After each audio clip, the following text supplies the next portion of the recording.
बिस्मिल्लाहिर्रहमानिर्रहीम, अस्सलाम वालेकुम। आज का हमारा टॉपिक है मेमोरी। मेमोरी है क्या? सबसे पहले इसको ज़रा डिफाइन करते हैं। मेमोरी स्टोरेज लोकेशन है।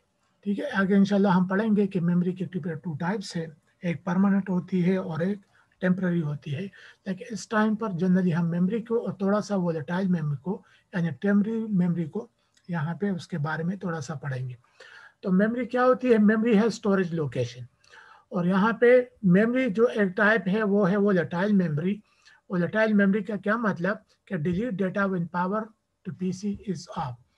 वोलेटाइल मेमोरी वो होती है कि जब पीसी से बिजली चली जाए, ठीक है, पावर ऑफ हो जाए, तो वोलेटाइल मेमोरी में जो डेटा है, इंफॉर्मेशन है, वो डिलीट हो जाती है, वो लॉस हो जाती है। कंप्यूटर में हमारे पास एक एग्जांपल जो है वो है RAM. RAM stand for random access memory. आगे इंशाल्लाह पढ़ेंगे एक चैप्टर में, आगे टॉपिक्स में, कि इसका ये नाम जो है रैंडम एक्सेस मेमोरी क्यों पढ़ा, इसके काम की वजह से पढ़ा है। आगे इंशाल्लाह हम इसको ज़रा डिटेल में पढ़ेंगे कि रैंडम एक्सेस मेमोरी किस तरीके से ये रैंडमली डेटा एक्सेस होता है। तो रैम को stand for random access memory, और वोटाइल मेमोरी की हमारे कंप्यूटर में जो एग्जांपल है वो रैम है। CPU needs space where it can read and write programs and data while being used. CPU को जब वो डेटा को प्रोसेस करता है, फॉर एग्जांपल इसके पास ये डेटा है, CPU है, इसको प्रोसेस कर रहा है, प्रोसेसिंग तो हो रही है, लेकिन ये डेटा ये लेगा कहाँ से? फिर जब प्रोसेसिंग कंप्लीट कर देगा तो उस प्रोसेसिंग को, उस रिजल्ट को स्टोर कहाँ पे करेगा? तो इसको एक ऐसी स्टोरेज चाहिए जहाँ से वो डेटा पिक करे प्रोसेसिंग के लिए, और प्रोसेसिंग का रिजल्ट जब तैयार हो जाए तो उस रिजल्ट को, उस आउटपुट, उसको, इंफॉर्मेशन को वो कहीं पे स्टोर कर दे।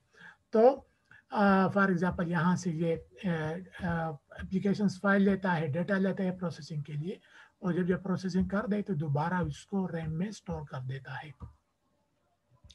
तो इसको स्टोरिंग के लिए एक स्टोरेज लोकेशन चाहिए। तो रैम इसको जो है वो स्टोरेज लोकेशन इसको प्रोवाइड करता है। रैम वो स्टोर या मेमोरी है, स्टोरेज लोकेशन है या मेमोरी है, जो सीपीयू को इंस्ट्रक्शन देती है प्रोसेसिंग के लिए, और जब कंप्यूटर जो है, सीपीयू जो है, उस इंस्ट्रक्शंस को प्रोसेस कर देती है तो उस रिजल्ट को फिर रैम में स्टोर कर देती है। CPU store open programs and data. ठीक है, रैम वो एरिया है जहाँ पे फॉर एग्जांपल इस वक्त मेरा ये जो पावर पॉइंट है ये ओपन है, इसमें जो ये इंफॉर्मेशन है ये ओपन है, ये इस वक्त कहाँ पे स्टोर है? इस टाइम पे इस वक्त जो है ये रैम में स्टोर है।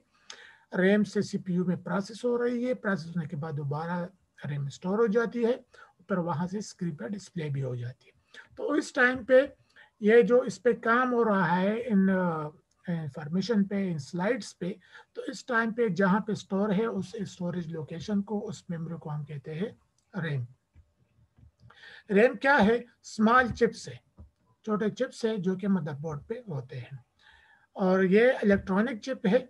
ठीक है, इलेक्ट्रॉनिक यानी पावर के थ्रू ये काम करते हैं। Electronic memory allows CPU to store and retrieve data quickly. इस चिप की, इन चिप्स की या रैम की डिजाइन ऐसी बनी हुई है कि वर्किंग के लिए ये सीपीयू को सपोर्ट करता है, अपनी वर्किंग के लिए भी और सीपीयू की वर्किंग के लिए भी ये सीपीयू के साथ क्या है, पूरी तरह सपोर्टेड है। यानी जब सीपीयू को एप्लीकेशंस की या डेटा की ज़रूरत होती है तो वो तेज़ी के साथ यहाँ से रीड कर देता है। ठीक है, और फिर जब सीपीयू जो है ये प्रोसेस कर देता है फाइल्स को या एप्लीकेशंस को, तो फिर वो तेज़ी के साथ उसको यहाँ पे स्टोर भी कर देता है।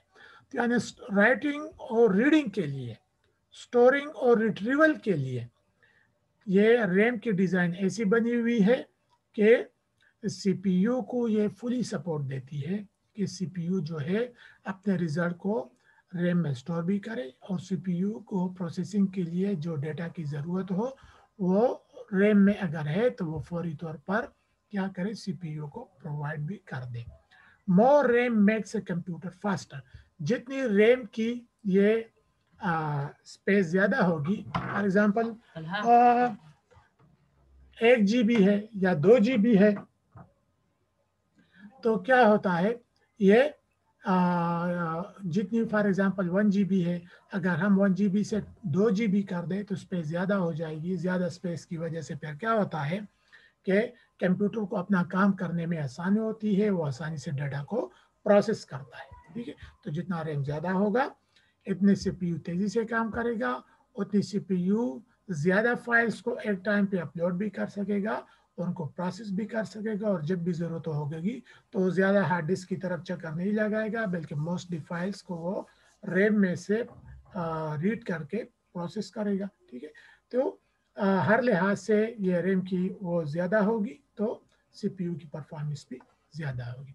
नेक्स्ट उस पर आते हैं। नेक्स्ट स्लाइड में मेरे पास इसके ये इमेजेस है कि CPU की डिज़ाइन, ये रैम की डिज़ाइन किस तरह होती है। इस किस्म के चिप्स होते हैं, ठीक है, छोटे छोटे इलेक्ट्रॉनिक चिप होते हैं, और ये पिन्स होते हैं। इन पिन्स के थ्रू इन स्लॉट में ये मदरबोर्ड के साथ अटैच हो जाते हैं, और मदरबोर्ड से डेटा जो है इन पिन के थ्रू रैम में आता है, और रैम का डेटा जो है इन पिन से गुजर कर और इस स्लॉट से गुजर ये CPU के अंदर बसेस होती है, उन बसेस से गुजर कर ये CPU की तरफ आता है, फिर वहाँ से प्रोसेस होता है।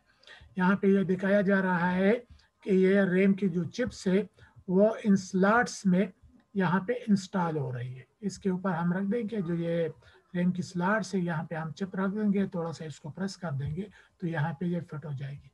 बाज मदरबोर्ड में एक स्लॉट होता है, बाज में 2 होती है, बाज में 2 से भी ज़्यादा होती है, डिपेंड करता है मदरबोर्ड मेन बोर्ड के डिज़ाइन पे और उसके मॉडल पे।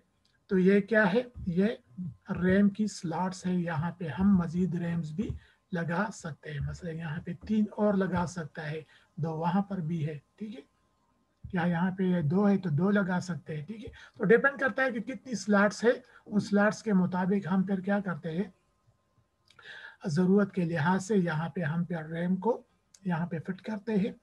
तो आज के लिए इतना ही, इंशाल्लाह नेक्स्ट टाइम पे नेक्स्ट किसी टॉपिक को फिर डिस्कस करेंगे।